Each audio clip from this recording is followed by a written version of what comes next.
नमस्कार, मैं शिल्पा सिंह और आप देख रहे हैं अपना पसंदीदा channel true media and entertainment. और हमारे साथ हैं सुप्रीम कोर्ट के सीनियर वकील राजीव कुमार रंजन। और इनका इंट्रोडक्शन देने के लिए इनका बहुत लंबा चौड़ा डिग्री है, तो थोड़ा हम रुक रुक के इनका इंट्रोडक्शन देंगे। तो ये पहले तो हम आपको बता चुके हैं कि ये सुप्रीम कोर्ट के सीनियर वकील हैं। और दूसरी बात, अभी सुप्रीम कोर्ट बार एसोसिएशन का इलेक्शन हुआ, जिसमें सर अभी आप चुने गए हैं। Actually Shilpa ji, Supreme Court Bar Association multi state group housing society है। उसमें अभी 6 साल के बाद डायरेक्टर्स, बोर्ड ऑफ डायरेक्टर्स का इलेक्शन हुआ था। वो किसी रीजन से डिले था, तो अभी गवर्नमेंट ऑफ इंडिया ने इसमें हस्तक्षेप करके इलेक्शन करवाया। और इलेक्शन में 15 डायरेक्टर्स को इलेक्ट होना था। तो 15 डायरेक्टर्स के लिए 49 कैंडिडेट इसके उम्मीदवार थे। अच्छा, 49 कैंडिडेट थे। और 18 जनवरी को इलेक्शन हुआ है। और ये बता सकते हैं कि 18 को ही रात में काउंटिंग के बाद इलेक्शन डिक्लेयर हो गया था, जिसमें मैं भी एक विजेता के रूप में तो सर आपको सबसे पहले बहुत बहुत बधाई हो इसके लिए। Thank you. और आपकी अपनी पार्टी भी है, भारतीय पंचायती राज पार्टी लोकतांत्रिक। जी जी, नहीं, ये हमारी अपनी पार्टी नहीं है, ये पूरे समाज की पार्टी है, देश की पार्टी है। पार्टी किसी का व्यक्तिगत नहीं होता है। पार्टी जो चलाया जाता है और पार्टी का जो फॉर्मेशन होता है, एक कहीं न कहीं विचार से एक उत्पन्न होता है और उस किसी उद्देश्य के लिए किया जाता है। तो ये पूरे समाज और कह सकते हैं पूरे राष्ट्र की जो एक फीलिंग थी, जो पंचायती राज, इसके नाम से ही आपको पता चल रहा होगा कि जो अभी भी रूरल एरिया में लोगों की जितनी कठिनाइयाँ हैं, उनको राइट्स नहीं मिल रहे हैं, उनको अपलिफ्टमेंट के लिए प्रॉपर एजुकेशन नहीं दी जा रही है। गवर्नमेंट भी अभी भी, चाहे वो गवर्नमेंट ऑफ इंडिया हो या स्टेट गवर्नमेंट हो, वो भी जितना काम करना चाहिए वहाँ तक काम पहुँच नहीं पा रहा है।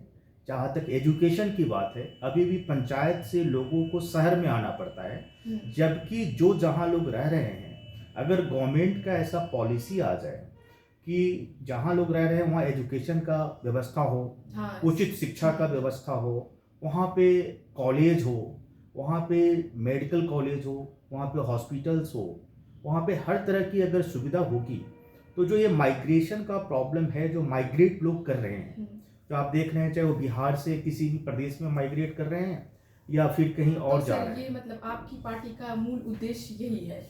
तो हाँ, कि मतलब जो उसमें ग्रामीण लोगों को ऊपर तक लाना, संसद तक लाना, शिक्षा का जो उनको पूर्णतः एजुकेट करना, उनको व्यवसाय प्रदान करना, उनकी राइट्स के लिए लड़ाई लड़नी। तो ये सारी जो इनका कंसेप्ट है, इस पार्टी का जो उद्देश्य है, और इसी के तहत ये पार्टी काम कर रही है।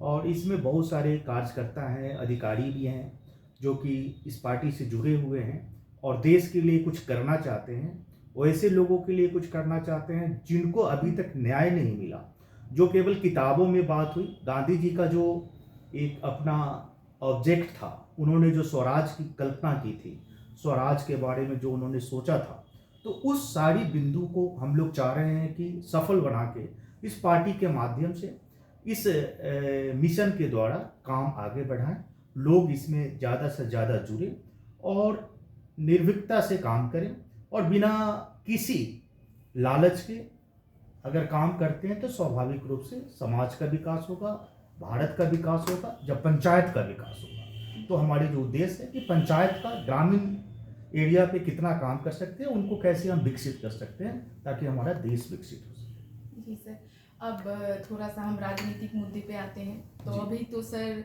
सबसे गर्म मुद्दा जो बना हुआ है वो है बिहार की राजनीति। जी जी। तो आपको सर क्या लगता है कि नीतीश कुमार फिर से एनडीए में शामिल हो सकते हैं, या फिर ये सिर्फ अटकलें बन के रह जाएंगी? नहीं शिल्पा जी, जो आपने नीतीश जी का जो कैरेक्टर देखा है, ठीक है, वो राजनीति में है और वो सीनियर भी है, हम लोगों से काफ़ी सीनियर है, लेकिन उनका जो एक व्यक्तिगत कैरेक्टर है, एक जो आचरण अगर कहेंगे, तो वो अपनी व्यक्तिगत लाभ के लिए इस तरह की तमाम प्रक्रिया को करते रहते हैं, दोहराते रहते हैं।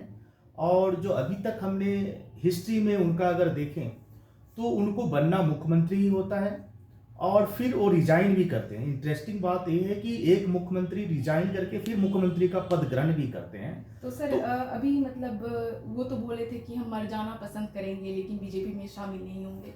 तो क्या लगता है कि राजनीति में आने के बाद वो कहते हैं ना कि हम इसका मोल नहीं रह जाता, आपके जवान का कोई मोल नहीं रह जाएगा। देखिए, अगर सही में सफल राजनीतिक हैं तो उनको अपने बात पे अडिग रहना चाहिए था, नीतीश जी को भी। और चाहे वो भारतीय जनता पार्टी है, भारतीय जनता पार्टी का भी आपने बयान सुना होगा। आज से पहले कितने सारे नेता जो कहते थे कि उनके लिए दरवाजा बंद है, लेकिन आज वही नेता बयान दे रहे हैं कि नहीं, हमारे यहाँ दरवाजा खुला हुआ है। तो उसमें दोनों का आपसी तालमेल तो है जो दिखता है। तो दोनों को बराबरी का हम देंगे ना। हाँ, बीजेपी भी मतलब कहती कुछ और है, करती कुछ और है। आप ये कह सकती हैं कि अपना फायदा के लिए, चाहे वो नीतीश जी हो या भारतीय जनता पार्टी हो। लेकिन मैं इसमें जो मेरा जो एक अनुभव है, मेरा जो लॉजिक है कि नीतीश जी अपने फायदा के लिए इस तरह की जो बातें कर रहे हैं, ताकि उनको फिर लोकसभा में जो चुनाव से डर है, क्योंकि जनता ने निश्चित रूप से तय कर लिया है बिहार में कि अब नीतीश जी को किसी भी स्थिति में नहीं लाना है सत्ता में, क्योंकि उनका जो एक कैरेक्टर है। लेकिन उनका जो निशाना था वो बोल रहे थे कि परिवारवाद को आगे बढ़ा रहे हैं। जो लालू जी हैं वो परिवारवाद को आगे बढ़ा रहे हैं, इस चीज़ से वो खफा दिख रहे थे। तो शायद ये भी वजह हो सकती है कि वो आरजेडी छोड़ के फिर से परिवारवाद की बात जहाँ तक मैं देख रहा हूँ, परिवारवाद आज पहली दिन तो आया नहीं है। परिवारवाद के साथ उन्होंने हाथ मिलाया और उनको पता था, जब वो परिवारवाद से पहले बीजेपी के साथ जब वो शासन और सत्ता में थे, उस समय भी वो इसी तरह की बातें करते थे कि मैं परिवारवाद और परिवारवाद। फिर उसी परिवारवाद, उसी लालू जी के साथ, तेजस्वी जी के साथ वो जाके हाथ मिलाते हैं और रातों रात फिर वो सत्ता परिवर्तन कर लेते हैं। तो उनका न नीति है न नियत है। अगर नीति और नियत अगर होगा तो ऑब्वियस सी बात है कि परिवारवाद और जो अदर उनका एक बहाना है, वो केवल बहाना है, वो केवल छल प्रपंच है, जो जनता को ठगे जा रहे हैं। और हमारी जो जनता भी है, इनोसेंट जनता, जो हमेशा ठगती रही है और इस बार भी वो ठगती दिख रही है।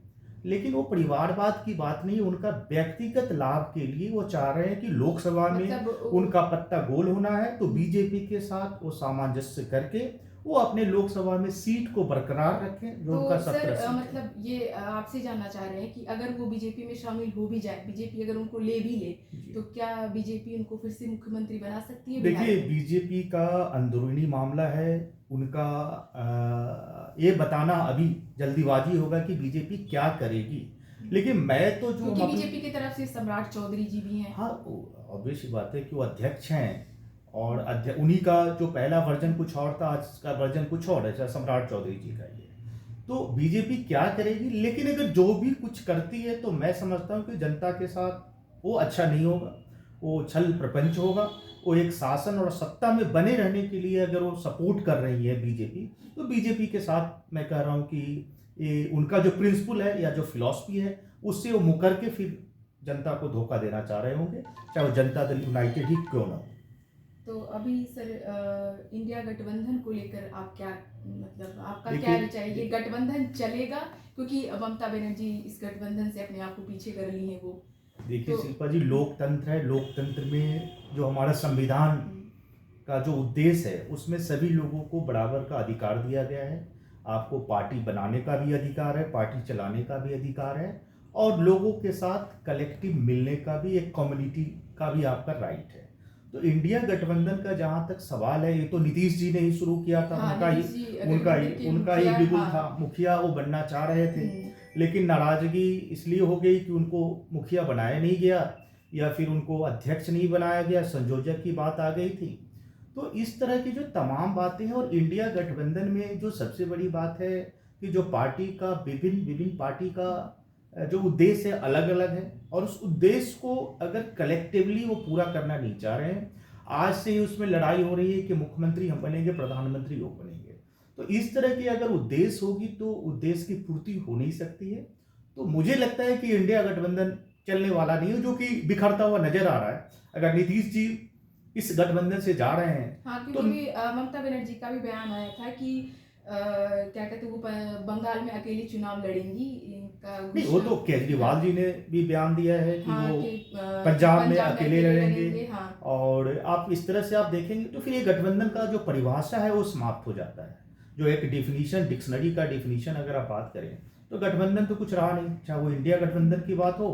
अगर एनडीए गठबंधन हम कहेंगे कि सही में एनडीए गठबंधन अभी चल रही है, जो कि वो और लोगों को एक एक कर जोड़ रहे हैं, बट इंडिया गठबंधन में अभी भी बिखरता हुआ नजर आ रहा है, जबकि अभी तैयार भी नहीं हुआ है उनका जो पूरी तरह से, और उससे पहले भी खड़ना शुरू हो गया। तो मुझे नहीं लगता कि इंडिया गठबंधन का नाम लिए है सर, तो एनडीए गठबंधन का क्या है आप?